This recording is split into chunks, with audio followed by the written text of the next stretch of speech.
बिस्मिल्लाहिर्रहमानिर्रहीम अस्सलाम वालेकुम।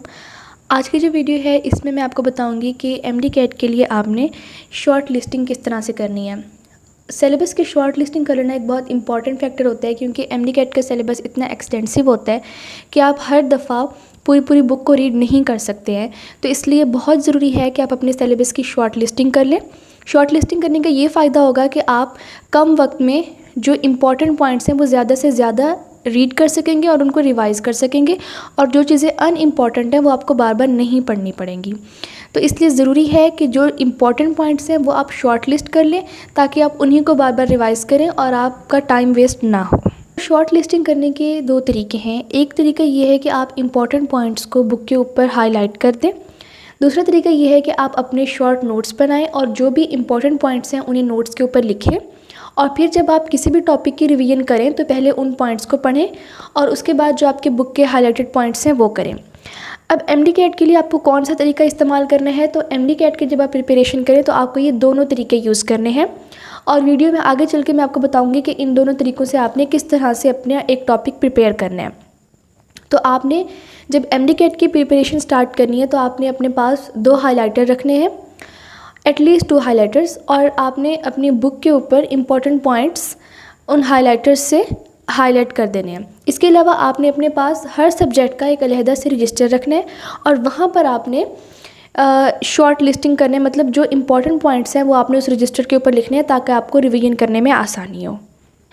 अच्छा, तो अब मैं अगर आपको तरीका बताऊं कि आपने रजिस्टर के ऊपर जो इम्पॉर्टेंट पॉइंट्स लिखने हैं वो किस तरह से लिखने हैं, तो मोस्टली स्टूडेंट्स जो एकेडमी जाएंगे या जाते हैं अभी एमडी कैट की प्रिपरेशन के लिए, तो वहाँ पर जो भी टीचर लेक्चर देते हैं वो आप नोट करें ज़रूर।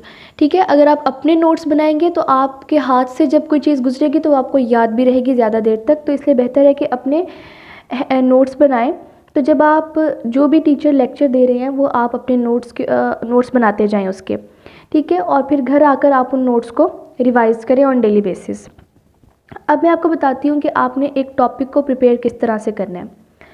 देखिए, जब आपने फॉर एग्जांपल बायो का एक टॉपिक है वो आपने प्रिपेयर करना है, तो सबसे पहले आपने जो अपने रजिस्टर में नोट्स बनाए हुए हैं, जब आप एकेडमी से लेक्चर लेकर आए हैं, आपने जो भी टीचर ने लेक्चर दिया है वो आपने अपने रजिस्टर के ऊपर नोट डाउन कर लिया पॉइंट्स की फॉर्म में। ठीक है, नोट्स एटलीस्ट इतने नीट होने चाहिए कि आपको खुद समझ आए कि आपने क्या लिखा है, ताकि आप उनसे रिवीजन कर सकें। क्योंकि ये मैं आपको बात बताऊं कि आखिरी दिनों में जब एमडी कैट करीब होता है तो यही नोट्स ही होते हैं जो आपकी मदद करते हैं, आप इन्हीं से रिवीजन करते हैं। आपके पास बिल्कुल टाइम नहीं होता कि आप पूरी पूरी बुक खोल के पढ़ें, तो इसलिए नोट्स बहुत अच्छे बनाएं, नीट बनाएं और सही लिखे हुए हों। और जो बच्चे एकेडमी नहीं जाते वो जो भी ऑनलाइन लेक्चर लेते हैं उसके नोट्स बनाएं। ठीक है, लेक्चर लेकर आपने जब नोट्स बना लिए तो फिर अब आपने करना क्या है, आपने पहले उन नोट्स में जो भी जितने भी पॉइंट्स लिखे हुए हैं उनको याद कर लेना है। जब आपने उन पॉइंट्स को याद कर लिया ना, तो आपका बुक से जो आपने याद करना था, आप यूँ समझे कि आपका 50 to 60% जो आपने बुक से याद करना था वो आपका प्रिपेयर हो गया इन नोट्स से। उसके बाद आप जब बुक खोलेंगे और जब आप बुक से वो वाला टॉपिक प्रिपेयर करने बैठेंगे तो आपको लगेगा कि ये टॉपिक आपका आधे से ज़्यादा प्रिपेयर्ड है, क्योंकि जो आपने लेक्चर नोट्स बनाए होते हैं वो असल में इसी बुक के टॉपिक से ही इम्पॉर्टेंट पॉइंट्स निकाल के आपको टीचर ने बताए होते हैं और आपने उनको नोट डाउन किया होता है। तो अगर आप बुक खोलने से पहले उन नोट्स को अच्छी तरह याद कर ले तो जो चीज़ आपने बुक से याद करनी है वो आपकी ऑलरेडी 60% टॉपिक आपका प्रिपेयर हो जाएगा। अब बुक में आपने क्या करना है, बुक में आपने वो टॉपिक को रीड करना है एक दफ़ा आपने उस टॉपिक को सारा रीड कर लिया। अब आपको अंदाज़ा हो गया कि इस टॉपिक में क्या क्या इम्पॉर्टेंट बातें थीं। अब आप सेकंड रीड दें और उन इम्पॉर्टेंट पॉइंट्स को हाईलाइट कर दें। ठीक है, अब जब दोबारा आपका कोई टेस्ट होगा या जब आप दोबारा रिवीजन करने बैठेंगे तो आपने क्या करना है, आपने अपने नोट्स खोलने हैं, क्योंकि वो नोट्स आपने पहले भी एक दफ़ा याद किए हुए हैं तो आपको ज़्यादा टाइम नहीं लगेगा। आपने वो जितने भी पॉइंट्स लिखे हुए हैं उनको एक दफ़ा दोबारा रिवाइज़ करना है, फिर आपने बुक खोलनी है और उसमें जितने भी हाईलाइटेड पॉइंट्स हैं उनको आपने एक दफ़ा दोबारा से याद कर लेना। अब आपको पूरा टॉपिक दोबारा नहीं पढ़ने पड़ेगा, बल्कि सिर्फ आपको हाईलाइटेड पॉइंट्स दोबारा पढ़ने पड़ेंगे। तो इस तरह आपका बहुत ज़्यादा टाइम सेव हो जाएगा। अच्छा, अब नेक्स्ट जो चीज़ है ना वो है रिवीजन। अब आपने नोट्स भी बना लिए और पॉइंट्स को हाईलाइट भी कर दिया। अब कोशिश करें कि जो आपने नोट्स बनाए हैं ना उनको डेली बेसिस पर रिवाइज़ भी करें। ज़रूरी नहीं है कि आप रोज़ाना ही मतलब एक टॉपिक को बुक से याद करें। मतलब आपने वो जो शॉर्ट नोट्स बनाए हैं ना, उनको सिर्फ एक दफ़ा आप देख भी लेना रोज़ाना, तो आपको वो एमडी कैट आने तक बहुत अच्छी तरह याद हो जाएंगे। ठीक है। ख़ास तौर पर बायो में मसला होता है कि आपको चीज़ें जल्दी भूल जाती हैं, क्योंकि बायो का बहुत ज़्यादा सिलेबस होता है और काफ़ी भूलता भी है। तो जो भी आपने बायो के कोशिश किया करें कि आप जैसे अब आप एकेडमीज़ जाएंगे तो आपको बहुत ज़्यादा रोज़ाना पढ़ा दिया जाएगा। तो बेहतर ये है कि जो आपका पिछला सिलेबस है उसको भी आप डेली बेसिस पर रिवाइज़ करें, और जब आप शॉर्ट लिस्टिंग कर लेंगे या शॉर्ट नोट्स बना लेंगे तो आपके लिए रिवाइज़ करना बहुत आसान हो जाएगा। आपको मैक्सिमम 10 to 15 मिनट्स लगेंगे किसी भी टॉपिक को रिवाइज़ करने में, क्योंकि आपने उसके पॉइंट्स बनाए हुए हैं। आपने सिर्फ उन पॉइंट्स को एक नज़र देख लेना है और वो फिर आपको रोज़ाना अगर इस तरह करेंगे तो आपको वो याद हो जाएगा। अच्छा, अब मैं आपको सब्जेक्ट वाइज़ बता देती हूँ कि आपने किस तरह से हर सब्जेक्ट के नोट्स बनाने हैं, क्योंकि नोट्स जब आप बनाते हैं ना तो आपको हर चीज़ नहीं लिखनी होती।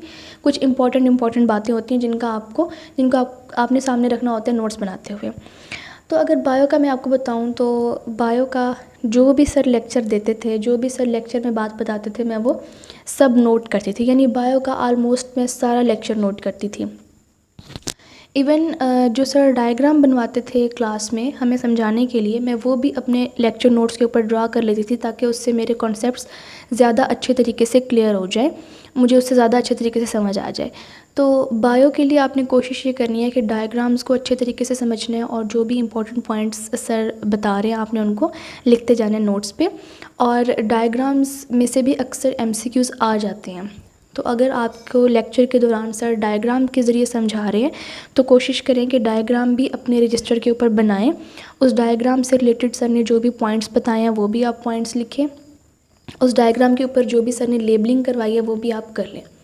ठीक है। इस तरह आपकी डायग्राम्स भी प्रिपेयर्ड हो जाएंगी। और अक्सर ऐसा होता है कि डायग्राम की लेबलिंग से कोई एमसीक्यूज़ आ जाता है, या जो डायग्राम्स के नीचे जो एक पिंक कलर का लिखा होता है ना, उसमें से भी अक्सर एमसीक्यूज़ आ जाते हैं। और अक्सर ये बच्चे जो होते हैं ना वो डायग्राम्स वगैरह पर इतना तवज्जो नहीं देते, बट एमसीक्यूज़ वहाँ से भी बन रहे होते हैं। तो आपने डायग्राम्स पर भी तवज्जो देनी है, उनको समझना है, उनके नीचे जो थ्योरी लिखी होती है उसको भी पढ़ना है, और जो डायग्राम की लेबलिंग होती है उसको भी देखना है। और फिर जब आप ये नोट्स बनाएंगे ना, तो मेरे साथ ये होता था कि जब मैं बायो के जो भी हमें सर लेक्चर देते थे, जब मैं नोट्स प्रिपेयर करती थी, उसके बाद जब मैं वो टॉपिक बुक से प्रिपेयर करती थी तो वो मुझे ऑलरेडी प्रिपेयर्ड होता था। क्योंकि बायो के जब मैं नोट्स बनाती थी तो जो सर लेक्चर देते थे उसमें सब कवर हो जाता था। तो जब मैं नोट्स प्रिपेयर करके टॉपिक बुक से प्रिपेयर करती थी तो मुझे ज़्यादा टाइम नहीं लगता था। और नेक्स्ट बात करते हैं कि फ़िज़िक्स के लिए आपने किस तरह नोट्स बनाने हैं। फ़िज़िक्स में सबसे इंपॉर्टेंट होती है इक्वेशंस। जितनी भी आपकी बुक में इक्वेशंस हैं, अगर आप उन्हें एक जगह पर लिख लें सबको और फिर उन्हें रोज़ाना याद करें तो आपके लिए बहुत अच्छा रहेगा। आपको एंड पर मिक्स नहीं होंगे इक्वेशंस। और इसके अलावा इक्वेशंस के साथ साथ आपने जिन चीज़ के नोट्स बनाने हैं वो हैं उन इक्वेशन से रिलेटेड पॉइंट्स। अब उन इक्वेशन से रिलेटेड क्या पॉइंट्स होते हैं, जब आपको टीचर कोई भी इक्वेशन बताएं या लिखवाएं, क्योंकि एमडी कैट की तैयारी के दौरान आपने ड्राइव तो करनी नहीं होती, आपने सिर्फ इक्वेशन को याद रखना होता है। जब आप कोई क्वेश्चन सॉल्व करते हैं इक्वेशन का तो आपके लिए इक्वेशन को याद रखना आसान होता है, क्योंकि आपने पूरा उसको ड्राइव किया होता है। लेकिन एमडी कैट की जब आप तैयारी करते हैं तो आपने ड्राइव नहीं करना होता, सिर्फ आपने उस इक्वेशन को, जो फाइनल इक्वेशन होती है, उसको याद रखना होता है। तो उस इक्वेशन को याद रखना है। उस इक्वेशन में किसी भी क्वांटिटी को इंक्रीज़ करने से या डिक्रीज़ करने से क्या इफ़ेक्ट होगा, ये उसके मोस्ट इम्पॉर्टेंट पॉइंट्स होते हैं। ठीक है। जैसे आपने देखा कूलम्स लॉ के अंदर जो फोर्स होती है उसमें एक कांस्टेंट होता है कि उसके बाद आप लिखते हैं Q1 Q2 over are square. ठीक है। अब इस इक्वेशन से बहुत ज़्यादा क्वेश्चंस बनते हैं। फॉर एग्ज़ाम्पल, अगर हम Q का मैग्नीट्यूड डबल कर दें या हम R का मैग्नीट्यूड डबल कर दें तो फोर्स के ऊपर क्या इफ़ेक्ट पड़ेगा। तो ये वाली जो बातें होती हैं कि अगर हम एक क्वांटिटी के मैग्नीट्यूड को डबल कर दें, एक क्वांटिटी के मैग्नीट्यूड को हाफ कर दें, तो इससे इक्वेशन पर क्या इफ़ेक्ट पड़ेगा। These are the most important points जो कि इक्वेशन से रिलेटेड होते हैं और जो आपने उस इक्वेशन के साथ लिखने होते हैं। तो इनको याद रखना है। फ़िज़िक्स से रिलेटेड एक और बहुत इंपॉर्टेंट पॉइंट ये है कि जो आप इक्वेशंस लिखते हैं उनके अंदर जितने भी कांस्टेंट्स हैं, यानी आपको फ़िज़िक्स की फ़र्स्ट ईयर और सेकंड ईयर की बुक में जितने भी कांस्टेंट्स हैं उनकी वैल्यू और उनका यूनिट वो ज़रूर पता होनी चाहिए। और कांस्टेंट से 1 या 2 एमसीक्यूज़ तो ज़रूर आते हैं। और कांस्टेंट जो है ना वो काफ़ी ज़्यादा हैं, तो अक्सर स्टूडेंट्स उनको मिक्स कर देते हैं, उनकी वैल्यूज़ को मिक्स कर देते हैं, उनके यूनिट्स को मिक्स कर देते हैं। तो जितने भी कांस्टेंट्स हैं उनकी आपने वैल्यू और उसके आपने यूनिट ये ज़रूर याद रखना है। और बेहतर है कि इक्वेशन, जो भी इक्वेशन आप लिखें हैं अपने नोट्स के अंदर, वहाँ उसके साथ ही आप कांस्टेंट की वैल्यू और उसका यूनिट भी हाईलाइट करके लिख दें, ताकि आप जब बार बार उसको देखें तो वो आपको याद हो जाए। अब अगर हम बात करें केमिस्ट्री की, तो केमिस्ट्री के 2 पोर्शंस होते हैं, एक इनऑर्गेनिक पोर्शन और एक ऑर्गेनिक पोर्शन। सेकेंड ईयर की केमिस्ट्री की बात करें, फर्स्ट ईयर की केमिस्ट्री में जो आपने इंपॉर्टेंट पॉइंट्स आपके कोई मतलब उसकी शॉर्ट लिस्टिंग करना काफ़ी मुश्किल है। तो मैंने फ़र्स्ट ईयर की केमिस्ट्री को मोस्टली बुक से ही अच्छी तरह रीड किया था। सेकेंड ईयर की केमिस्ट्री में अगर मैं बात करूं, तो इनऑर्गेनिक पोर्शन में जो मोस्ट इम्पॉर्टेंट पॉइंट्स होते हैं वो होता है trends of electron affinity, trends of ionisation energy, trend of atomic radius in periods and groups.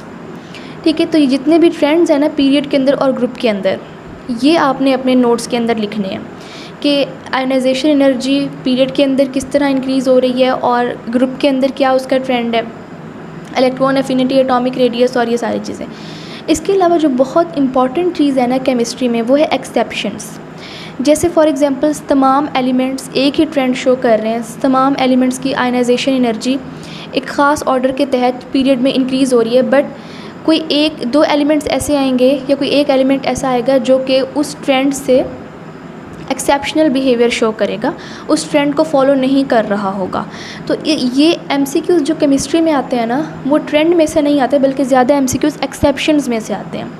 तो जो भी एलिमेंट एक्सेप्शनल बिहेवियर शो कर रहा हो उसको तो आपने ख़ास तौर पे याद रखना है कि वो किस तरह से एक्सेप्शनल बिहेवियर शो कर रहा है, वो किस तरह से बाकियों से अलग बिहेवियर शो कर रहे हैं। मैक्सिमम एमसीक्यूज़ यहाँ से बनते हैं जो एलिमेंट एक्सेप्शनल बिहेवियर शो कर रहा होता है। तो एक तो आपने जब आपने इनऑर्गेनिक केमिस्ट्री के नोट्स बनाने हैं ना, तो एक आपने ट्रेंड्स के पॉइंट्स बनाने हैं कि किस चीज़ यानी इलेक्ट्रॉन एफिनिटी का, आयनाइजेशन एनर्जी का, एटॉमिक रेडियस का ट्रेंड किस तरह से पीरियड और ग्रुप के अंदर क्या ट्रेंड है उनका, और एक्सेप्शनल बिहेवियर कौन कौन से एलिमेंट्स शो कर रहे हैं और किस तरह का वो ऑड बिहेवियर या एक्सेप्शनल बिहेवियर शो कर रहे हैं। तो केमिस्ट्री की, इनऑर्गेनिक केमिस्ट्री के लिए आपने ये चीज़ें तो ज़रूर याद रखनी है। इसके अलावा अब आ जाएं ऑर्गेनिक केमिस्ट्री की तरफ। ऑर्गेनिक केमिस्ट्री के आपको रिएक्शंस लिखने की ज़रूरत नहीं है नोट्स में, क्योंकि वो ऑलरेडी बुक में लिखे हुए हैं। हाँ, अगर आप प्रैक्टिस कर रहे हैं तो ज़रूर लिखें, लेकिन अब ऑर्गेनिक केमिस्ट्री में आपने क्या चीज़ें याद रखनी है। रिएक्शंस तो वैसे ही आपने याद करने ही हैं सारे के सारे। अब जो चीज़ें आपने इंपॉर्टेंट अपने जो नोट्स बनाने हैं उसमें लिखनी है, वो ये चीज़ें होती हैं जो एक छोटे से पॉइंट्स होते हैं, जैसे अल्कोहल की ऑक्सीडेशन क्या चीज़ बना रही है, अल्डिहाइड कीटोन्स की ऑक्सीडेशन से क्या बन रहा है, और इनकी रिडक्शन से क्या बन रहा है, और कौन से रिएक्शन में कौन सा कैटलिस्ट यूज़ हो रहा है, कौन सा रिएक्शन किस टेम्परेचर के ऊपर हो रहा है। तो इस तरह के आपने पॉइंट्स लिख लेने हैं जो कि आपको बार बार भूलते हों, ताकि जब आप उनको रजिस्टर पर लिख लें और जब आप उनको बार बार देखें तो वो आपको याद हो जाए। केमिस्ट्री के नोट्स बन गए। अब बात करते हैं इंग्लिश की। इंग्लिश में जो आपने मोस्ट इम्पॉर्टेंट चीज़ याद करनी होती है वो होते हैं रूल्स, ग्रामर के जो रूल्स होते हैं, नाउन के, प्रोनाउन के, डिफरेंट ये रूल्स होते हैं। तो ये वैसे जो आप जो भी ग्रामर बुक यूज़ कर रहे हैं, किप्स की ग्रामर बुक है, केमिकल ग्रामर है, जो भी है, आपने वहाँ पे भी रूल्स लिखे होते हैं, आपने वहाँ से भी याद करने हैं। लेकिन अगर आपको जैसे क्लास में सर लेक्चर दे रहे हैं तो बेहतर है कि आप वो वाला लेक्चर भी नोट करें। हमें जो सर लेक्चर देते थे वो इस तरह देते थे कि सर एक रूल लिखवाते थे और उसके बाद उसकी काफ़ी सारी एग्जांपल्स लिखवाते थे। तो जब मैं प्रिपरेशन करती थी किसी भी इंग्लिश के ग्रामर पोर्शन की, तो उसमें मैं पहले अपना जो रजिस्टर के ऊपर जितने भी एग्जांपल्स लिखी होती थी उनको एक दफ़ा रिवाइज़ करती थी, और फिर मैं अपनी जो मैं किप्स की ग्रामर बुक यूज़ करती थी वहाँ से वो टॉपिक प्रिपेयर कर लेती थी। तो इस तरह इंग्लिश की भी आपकी बहुत अच्छी तैयारी हो जाएगी अगर आप लेक्चर को भी अच्छे से नोट करके रिवाइज़ करेंगे और उसके बाद आप कोई ग्रामर बुक कंसल्ट करेंगे। आज की वीडियो यहीं पे एंड होती है। आपके एमडी कैट या एफएससी से रिलेटेड कोई भी क्वेश्चंस हैं तो आप कमेंट बॉक्स में ज़रूर पूछें। इसके अलावा मैं अपने इंस्टाग्राम अकाउंट का लिंक भी दे दूँगी, आप इंस्टाग्राम के ऊपर भी अपना स्टडी से रिलेटेड कोई भी क्वेश्चन पूछ सकते हैं। All the very best of luck. अल्लाह हाफिज़।